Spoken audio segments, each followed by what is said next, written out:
পুনরায় চোখ ঘুরিয়ে প্রত্যয়কে ধন্যবাদ জানিয়ে দ্রুত গাড়ি থেকে বেরিয়ে যায় অরু।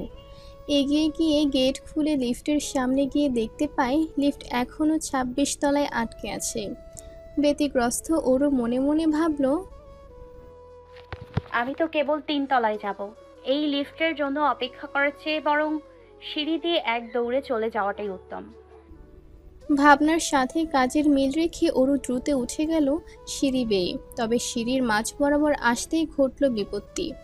তাড়াহুড়ো করে উঠতে গিয়ে কারো শরীরের সাথে ধাক্কা লেগে প্রায় পড়ে যাচ্ছিল অরু। তার আগেই ওকে ২ হাত দিয়ে সামলে নেয় লোকটা। অস্ফুটেই মুখ দিয়ে বলে, ঠিক আছে পিচ্চি পাখি। চেনা পরিচিত পুরুষালী কণ্ঠস্বর শুনে পড়ে যাওয়া ভয় খিচিয়ে রাখা চোখ দুটো অকস্মাৎ খুলে গেল অরুর। তাকে দেখলো ওর মায়ের নিউ অ্যাসিস্ট্যান্ট রাজ ওকে সামলে রেখেছে। রাজকে দেখা মাত্রই কেমন মেজাজ চড়াও হয়ে গেল অরুর। সেই সাথে রাজের দেওয়া অস্বচ্ছ নিকনেম। ও কোনো মতে নিজেকে সামলে নিয়ে কাট কাট গলায় বলল, আমি ঠিক আছি, ধন্যবাদ। কিন্তু আপনি এখানে রাতের বেলা কি করছেন? ধান্দা কি সেটা বলুন। রাজ সম্মোহনী হাসি দিয়ে বলল, কোনো ধান্দা নেই ম্যাডাম, এই পুরো ভবনে বেশিরভাগই অ্যাপার্টমেন্ট বাঙালি, সেই সাথে দোতলার কর্নার আমাদের। আব্বু আমাকে নিয়ে সেই ছোট্টোবেলা থেকেই ফ্ল্যাটে থাকি আমি, সেই হিসাবে বলতে গেলে আমার আপনাকে জিজ্ঞাসা করা উচিত ধান্দা কি। ছেলেটা হেসে হেসে কথা বলে ঠিকই, কিন্তু কথার মাথায় খোঁচা দিতে এক চুলও ছাড় দেয় না। বড্ড শেয়ানা। রাজের কথায় ওর চোখ মুখ কুঁচকে অবিশ্বাসের সুরে বলল, কি? রাজ পুনরায় ঠোঁট গলিয়ে হেসে বলল, yeah madam, from in hour never happy never head. অরুর চোখে মুখে বিরক্তির ছাপ। কপালটা সে কখন থেকে কুঁচকে আছে। মনে মনে ভাবছে, নেইবার হুড না ছাই। এখন থেকে এই কার্টুনটাকে সারাক্ষণই সহ্য করতে হবে। কি দেখে যে এই ভবনে উঠেছিল মা কে জানে। এ যে পিচ্চি পাখি, কিছু ভাবছো? রাজের কথায় অরু নাবোধক মাথা নাড়িয়ে সিঁড়ি ডিঙিয়ে উপরে যেতে বিরক্তির সুরে বলল, আপনার ঢঙ্গি ডাক শোনার সময় নেই, তারা আছে আমার। অযথা কথা না পেঁচিয়ে যে কাজে যাচ্ছিলেন সেখানে জানতো আজাইরা। অরু চলে যেতেই রাজ আরেক দফা হেসে বলল, রাগ দেখলেও কিউট লাগে। এরকম দৌড়াতে দৌড়াতে হন্তদন্ত হয়ে বাসার ভেতর প্রবেশ করলো অরু। অনু তখনও ড্রয়িংয়ে বসা ছিল। অরু ভেতরে ঢুকে হাঁপাতে হাঁপাতে কাল বিলম্ব না করে অনুকে শোধালো। আপা, মা কোথায় রে? অনু অবাক হয়ে বলল, মা তো সেই বিকেল থেকে ঘুমোচ্ছে, কিন্তু তুই এমন করে হাঁপাচ্ছিস কেন? অনুর কথায় অরু স্বস্তির নিঃশ্বাস ছেড়ে মনে মনে বলল, যাক, এ যাত্রায় বেঁচে গেলাম। নয়তো মা যেই বিচক্ষণ, ঠিক কোনো না কোনো ভাবে ধরে ফেলতো আমি ভার্সিটিতে নই, অন্য কোথাও গিয়েছিলাম। অরুকে চুপ হয়ে থাকতে দেখে অনু ভ্রু কুঁচকে বলল, তোর কি কিছু হয়েছে বলতো? আজকাল হুট আর স্ট্যাচু হয়ে কোথায় যেন হারিয়ে যাস। কাহিনী কি, সত্যি করে বলতো? অরু হাত দিয়ে মাছি তাড়ানোর মতো করে বলল, আরে দূর, কোনো কাহিনী নেই। দেরি হয়ে গেছিল তাই ভয়ে ছিলাম আর কি। যাই একটু পানি খাই। নিজের বেড়ে যাওয়া শ্বাস প্রশ্বাসকে খানিকটা সামাল দিতে অরু ডাইনিং টেবিলের দিকে এগিয়ে গিয়ে পানি পান করছিল। তখনই ওর পেছনে থেকে দাঁড়িয়ে অনু বলে ওঠে, ওরু, তোর জামার ফিতে এমন গিট্টু মারা কেন? এখন এটা বলিস না যে জামার ফিতে এমন গিট্টু মেরে তুই সারা ভার্সিটি ঘুরে বেরিয়েছিস। কথা শেষ করে অট্ট হাসিতে ফেটে পড়ে অনু। এদিকে ওরও অবুঝের মতো নিজের পেছনে হাত দিতেই মনে পড়ে যায় এটা কৃতিকের কাজ। তখন কৃতিক ওর জামার ফিতেটা টান মেরে খুলে ফেলেছিল, তারপর নিজেই বেঁধে দিয়েছিল। কিন্তু এইভাবে গিট্টু মেরে জামার ফিতা কে লাগায়? লজ্জা, সংকোচ, বিরক্তি তিনের সংমিশ্রণে ওর চোখ মুখ বুজে এসেছে। তখনকার কথা মনে পড়লে এখনও শরীরটা কেমন কম্পিত হয়ে উঠছে অজানা শিহরণে। ওদিকে একটা ফিতে বাঁধতে না পারায় অযোগ্যতার কৃতিকের উপর রাগও লাগছে খুব। অনু সেই কখন থেকে একাধারে দাঁত কেলিয়ে যাচ্ছে। অরু নিজের মূর্খতা এড়াতে কোনো মতে অনুকে পাশ কাটিয়ে রুমে চলে যায়। অরু মাথা নুয়ে চলে যাচ্ছে দেখে অনুর টিপ্পনি কেটে বলে, এই যে পিচ্ছি পাখি, পরের বার ফিতে না বাঁধতে পারলে আমাকে বলিস কেমন, আমি লাগিয়ে দেব। তবু এমন গিট্টু মেরে মান সম্মান খোয়াস না। অরু পেছনে ঘুরে নাক শিকোয় তুলে বলল, আপা তুইও? অরুর অসহায় বাক্যে অনু আবারও ভেতরের কষ্ট করে আটকে রাখা হাসিটা উগরে দিল। অরুর আর কী বা করবে, ভেতরে ঢুকতে ঢুকতে মিনমিনিয়ে বলে, তুই ভুল ভাবছিস আপা, এটা আমার নয়, প্রফেসর জেকের কাজ। সায়েন্স ল্যাবের সবচেয়ে আধুনিক আর ব্যয়বহুল রুমে বসে মাইক্রোস্কোপ মেশিনে চোখে লাগিয়ে কিছু একটা তরল জাতীয় পদার্থ সূক্ষ্ম নজরে পর্যবেক্ষণ করছে নিখিল। সামনে থাকা তরল পদার্থের দিকে এতটাই গভীর মনোযোগ যে বারবার অজান্তেই নিজের দাঁত দিয়ে ঠোঁট কামড়ে ধরছে সে। নিখিল বরাবরই ছাত্র হিসেবে 100-তে 100। নিজের মধ্যে থাকা হাজারটা খারাপ অভ্যেস কিংবা খারাপ চর্চায় কোনো কিছুতেই ওর পিছুটান হয়ে দাঁড়ায়নি ওর মেধাবী মস্তিষ্কের কারণে। শুধুমাত্র তুখোড় মেধাবী হওয়ার দরুন সবকিছু ঢাকা পড়ে গিয়েছে লোকচক্ষুর আড়ালে। অরুর মতো সহজ সরল মেয়েরাই তার ভুক্তভোগী। নিখিল একটা দুটো নয়, একসাথে অনেকগুলো গার্লফ্রেন্ড রেখে অভ্যস্ত। মেয়েদের প্রতি ওর অন্যরকম নেশা, যার ফলে কোনো মেয়েকেই না করতে পারে না ও। আশ্চর্যের বিষয় হলো ওর বেশিরভাগ গার্লফ্রেন্ডই টিনেজ, ওর বয়সে কিংবা তার চেয়ে একটু কম বেশি। তবে নিজের কাজের বেলাতে বরাবরই নিখিলের পুরোপুরি ভিন্ন রূপ লক্ষণীয়। কাজের ক্ষেত্রে নিখিলের থেকে মনোযোগী আর ডেডিকেটেড মানুষ বোধহয় দুটো নেই। ওই জন্যই তো মেয়েরা নিখিলের প্রতি এতটা আকর্ষণ অনুভব করে। যদিও বা নিখিলের অনেক বেশি নারী আসক্তি, তবে সেটা এই সায়েন্স ল্যাবের বাইরে গিয়ে, কারণ কাজের ক্ষেত্রে কখনো কম্প্রোমাইজ করে না নিখিল। এই যেমন এই মুহূর্তে নিখিলের পাশে সে কখন থেকে ওরই আফ্রিকান ফ্রেন্ড লিও দাঁড়িয়ে আছে, সেটা গভীর মনোযোগে নিখিলের দৃষ্টিগত হয়নি এখন পর্যন্ত। কি করে হবে, নিখিল তো সেই কখন থেকে এক ধ্যানে মাইক্রোস্কোপে পর্যবেক্ষণ করে চলেছে। কিন্তু যখন মনে হলো কেউ ওর পাশে দাঁড়িয়ে, তখনই দ্রুত হাতে কিছু একটা লুকিয়ে ফেললো নিখিল।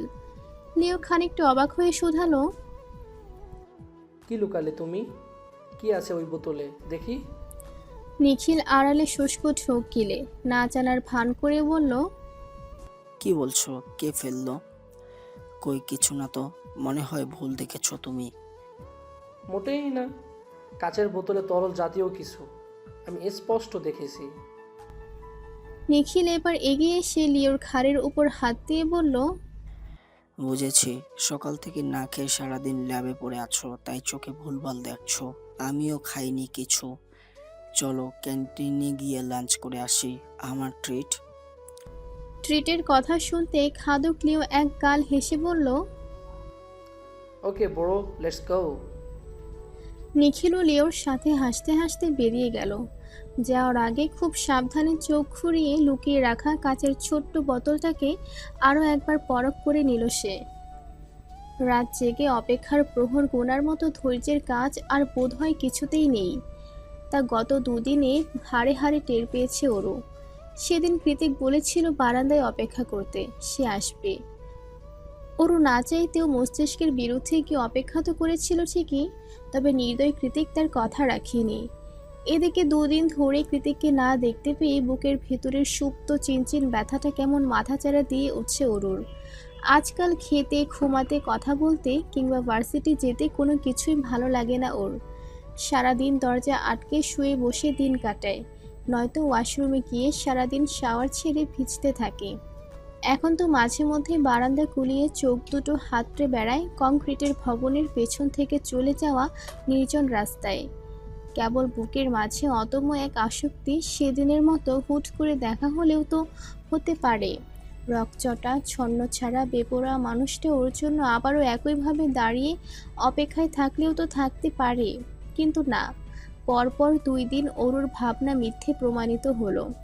কৃতিক আর এমুখও হলো না। মনে মনে আশাহত হয়ে ওরও ভাবতে লাগলো, আমি আসলে একটা বোকা। জায়ান কৃত্তিকের মতো মানুষ একদিন দাঁড়িয়েছে বলে প্রতিদিন এসে দাঁড়িয়ে থাকবে, এটা ভাবাও ভুল, চরম ভুল। আর না, আমি এতটা গুরুত্বপূর্ণ কেউ। আমি সব সময় একটু বেশি আশা করি। ধ্যাত। গত 2 দিন মন মস্তিষ্কের দোটানায় পড়ে নির্ঘুম রাত পার করে দেওয়ার পর আজ একটু তাড়াতাড়ি করেই ঘুমাতে গেল ওরও। অযথা অপারক ভাবনাদের মাথা থেকে দূরে ঠেলে দিয়ে গা এলিয়ে দিল বিছানায়। গত 2 দিন ধরে ঘুমানোর দরুন বিছানায় গা এলিয়ে দেওয়ার সঙ্গে সঙ্গে ঝড় ছড়িয়ে ক্লান্তি নেমে এলো শরীরে।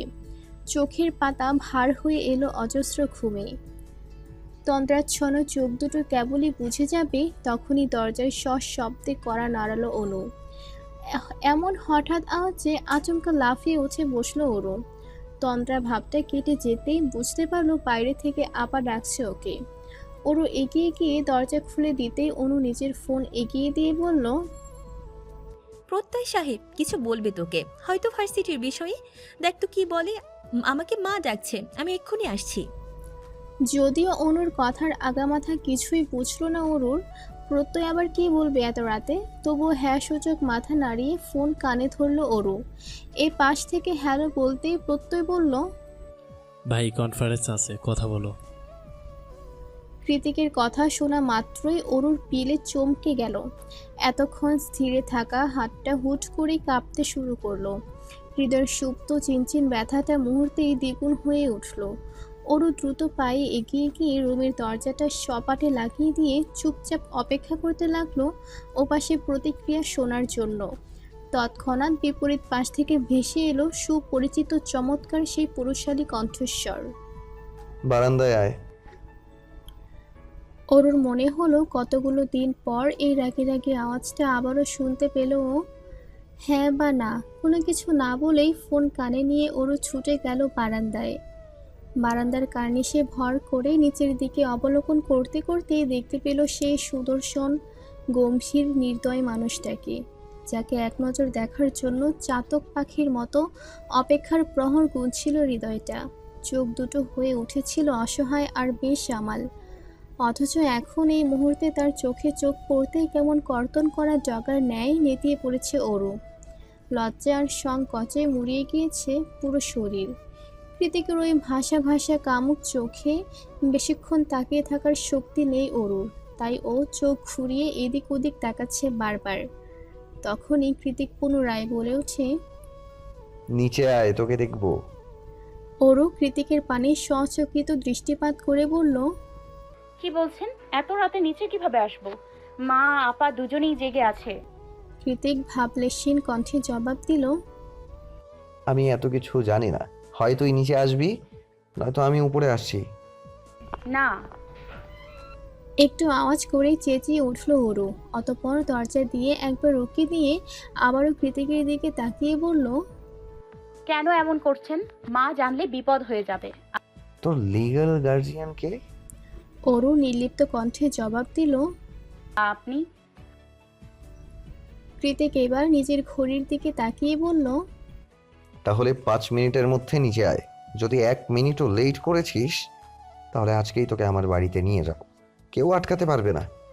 কারণ প্রতিদিন ভার্সিটি শেষ করে নিজের বইয়ের মুখ দেখার জন্য এত দূর রাইড করে আসতে ভালো লাগে না আমার। অরু মুখ কাঁচুমাচু করে বলল, আসছি, একটু অপেক্ষা করুন। মা আর আপাকে ম্যানেজ করে আসতে একটু সময় লাগবে। মুহূর্তেই গলার আওয়াজ পরিবর্তন করে কৃতিক হাসকে স্বরে বলল, দ্রুত আয়। 5 মিনিটের মাথায় না এলেও 10 মিনিটের মাথায় ঠিকই নেমে এলো অরু। মাথায় আজকেও সেদিনের মতো ঘুমটা টানা তার। কৃতিক বাইকে হেলান দিয়ে অরুর দিকেই তাকিয়ে আছে। অরু এগিয়ে আসতেই মাথার অবিন্যস্ত চুলগুলোতে হাত বুলিয়ে কৃতিক বলে, 5 মিনিট লেট। অরু একটা দীর্ঘশ্বাস ছেড়ে বলল, এভাবে কেন বলছেন? কত কষ্টে লুকিয়ে চুরিয়ে বের হয়েছে আপনি তো জানেন। কতদিন লুকোবি এভাবে? অরু মাথা নত রেখে ছোট্ট করে বলল। জানি না। কৃতিক অরুর হাত টেনে নিজের কাছে নিয়ে এসে শুধালো, আমাকে মিস করিসনি? অরু জবাব দিল না। কৃতিক এবার ওর দিকে একটা প্যাকেট এগিয়ে দিয়ে বলল। দেখ তো পছন্দ হয় কিনা। অরু প্যাকেটটা হাতে নিয়ে নাড়াচাড়া করতে করতে শুধালো, কি আছে এতে? খুলে দেখ। কৃতিকের কথা মতো প্যাকেটটা খুলতেই বেরিয়ে এলো একটা অ্যাপেল খচিত ব্র্যান্ডের লেটেস্ট মোবাইল ফোন। ফোনটা হাতে নিয়ে উল্টে পাল্টে দেখে অরুর চক্ষু চরক গাছ। ও তৎক্ষণাৎ অবাক হয়ে কৃতিককে বলল, এত দামি ফোন আমাকে কেন দিচ্ছেন? আমি এটা নিতে পারবো না। কৃতিক বিরক্ত হয়ে কপাল কুঁচকে বলল, এটা তোর মায়ের রেডিমেড কোম্পানির টাকায় কেনা নয়, তোর স্বামীর উপার্জনের টাকায় কেনা। নিতে পারবি না মানে? অরু মুখ কাচুমাচু করে বলল। এভাবে কেন বলছেন? কৃতিক নিজেকে খানিকটা শান্ত করে নরম সুরে বলল। আর বলবো না, কাছে আয়। কৃতিক আর অরুর প্রতিক্রিয়ার অপেক্ষা করলো না, বরং নিজ হাতে দিয়ে অরুকে অনেকটা কাছে টেনে নিয়ে এলো। গভীর রাত, চারিদিকে নিস্তব্ধতায় ছেয়ে আছে। আবছা আলোয় অরুর সুন্দর কোমল মুখশ্রীটা নিষ্প্রভ চোখে পরখ করছে কৃতিক। দূরত্ব খুব একটা নয়, তবুও ওর কোমর চেপে ধরে আরও খানিকটা দূরত্ব খুঁচিয়ে নিল কৃতিক। অরু এবার পুরোপুরি কৃতিকের বাঁধনে। পশ্চিম আকাশে গুড়গুড়িয়ে মেঘ ডেকেছে। মেঘ ভেজা দমকা বাতাসে চারিদিক মুখরিত। শেষ রাতে বোধহয় বৃষ্টি নামবে। কৃতিক আর অরুর মাঝে সে তখন থেকে নীরবতা বিরাজমান। দুজনার মাঝে যে শব্দটুকু হচ্ছে সেটা কেবলই হৃদস্পন্দনের গতিবেগ। কৃতিক আলতো হাতে অরুর গালে হাত ছুঁয়ে হিসিয়ে বলল। I missed you heartbeat. এতক্ষণের নীরবতা ভেঙে হঠাৎ কৃতিকের এমন স্বীকারোক্তিতে কেঁপে উঠল অরু। শরীরের সাথে সাথে সেই কম্পন ছড়িয়ে পড়ল সমগ্র মুখমণ্ডলে। অরুর তীর করে কাঁপতে থাকা ঠোঁটের দিকে তাকিয়ে শুষ্ক ঢোক গিলল কৃতিক। ভাবতে লাগলো কি করবে ও এখন। নিজের অদম্য ইচ্ছাকে প্রাধান্য দেবে নাকি অরুর কথা ভাববে। কৃতিক নিশ্চুপ হয়ে আছে দেখে অরু নিজেকে কৃতিকের থেকে ছাড়িয়ে নিয়ে বলল। রাত বেড়েছে, আমি এখন আসছি। কথা শেষ করে অরু 2 কদম পা বাড়াতেই পেছন থেকে ওর ওড়না টেনে ধরে কৃতিক। অরু ঘাড় ঘুরিয়ে শুধালো। ওড়না কেন টেনে ধরেছেন? কৃতিক অরুর ওড়নাটা হাতে পেঁচিয়ে ওকে নিজের কাছে টানতে টানতে বলল। কাছে আয় বলছি। অরু না চাইতেও পুনরায় কৃতিকের কাছাকাছি এলে কৃতিক এক টানে ওকে নিজের মুখোমুখি দাঁড় করিয়ে হাসকি স্বরে বলল। হার্টবিট, রাইট নাও আমি এমন কিছু করবো যেটা তোমার পছন্দ নাও হতে পারে, but I can't control myself. Be patient, okay? কৃতিকের কথায় অরু আমতা আমতা করে বলল। কৃতিক আর জবাব দেওয়ার প্রয়োজন বোধ করল না। এক হাতে অরুর ঘাড়ের পেছনে দিয়ে ওকে নিজের দিকে টেনে এনে চোখ বন্ধ করে ঠোঁট ছোঁয়ালো অরুর তুলতুলে নরম গোলাপি অধরে। কৃতিকের সাথে সাথে অরু এবার অকস্মাৎ 2 চোখ খিচে বন্ধ করে নিল। 2 হাত দিয়ে খামচে ধরল কৃতিকের শার্ট। ভেতরের দীর্ঘশ্বাস ক্রমান্বয়ে বৃদ্ধি পাচ্ছে। কৃতিকের ঠোঁটের স্পর্শে ধূমকেতুর হলকার মতো শিহরণ ছড়িয়ে পড়েছে শরীরের রন্ধ্রে রন্ধ্রে। অনুভূতির শক্তি তুঙ্গে, যার দরুন ভালো মন্দ কিছুই অনুভব করতে পারছে না অরু। খানিক বাদে কৃতিক ঠোঁটের দূরত্ব বাড়িয়ে এক ঝলক অরুর মুখটা পরখ করে নিল। বিরক্তির লেশমাত্র নেই ওর চোখে মুখে। যা আছে তা কেবলই ভয়তর অনুভূতি। অরুর মুখভঙ্গিমা আর মনটা দৃশ্য দেখে একটুখানি তির্যক হেসে দ্বিগুণ আগ্রহ নিয়ে অরুর তুলতুলে অধরগুলোকে পুনরায় ওষ্ঠাগত করে নেয় কৃতিক। এবার আর রহস্যই নয়, অনেকটা গভীরভাবে মিলিত হয় 2 জোড়া অধর। কোনো এক অজানা কারণবশত অরুর বুজে থাকা চোখ দিয়ে গড়িয়ে পড়ছে অশ্রু শক্তি নোনা জল, যা টুপটাপ করে গিয়ে সযত্নে ঠাঁই নিচ্ছে কৃতিকের শার্টের উপর। কৃতিকের চুম্বনের গতিবেগের তালে তাল মিলিয়ে অরুর ছোট্ট ছোট্ট হাতের বাঁধন শক্ত হয়ে উঠছে দ্বিগুণ। ওর খামচে ধরা হাতের টানে কৃতিকের শার্টের বোতামগুলো বোধহয় এবার ছিঁড়েই চলে আসবে। মাত্রাতিরিক্ত উত্তেজনায় হৃৎপিণ্ড তখন ফেটে পড়ার উপক্রম। শরীরের সবটুকু ভার পড়ে আছে কৃতিকের দখলে। এলোমেলো ঝড়ো বাতাসের তাণ্ডবে অরুর মাথায় তুলে রাখা ঘুমটাটা খুলে গিয়েছে সেই কখন। ভেতরের উথাল পাথাল অনুভূতিতে অরুর প্রাণ যায় যায়, তবুও এক চুলো ছাড় দিচ্ছে না কৃতিক। পেছনে মাথা উঁচু করে দাঁড়িয়ে থাকা কংক্রিটের ভবন থেকে অস্পষ্ট সুরে তখনও ভেসে আসছে বেশ সামাল 2টো গানের লাইন। প্রত্যয়ের কথায় অনু মানে লাগার মতো মুখ গোমরা করে বলল। এভাবে কেন বলছেন? আপনার জন্যই তো এত বড় ফর্ট বানালাম। আমার জন্য মানে? আপনার সাথে বের হতে গেলে তো হাতে একটু সময় নিয়ে বের হতে হতো, তাই মাকে বলেছি অনেক কিছু কিনতে হবে। প্রত্যয় ফোঁস করে একটা নিঃশ্বাস ছেড়ে বলল। বুঝলাম। তারপর আঙুলের ইশারা করে পিছনে অরুর পায়ে পা লাগিয়ে ঝগড়া করতে থাকা রাজকে দেখে বলল, কিন্তু ওটাকে কেন নিয়ে এসেছো? অনু মুখ কালো করে বলল। মা জোর করে ধরিয়ে দিয়েছে।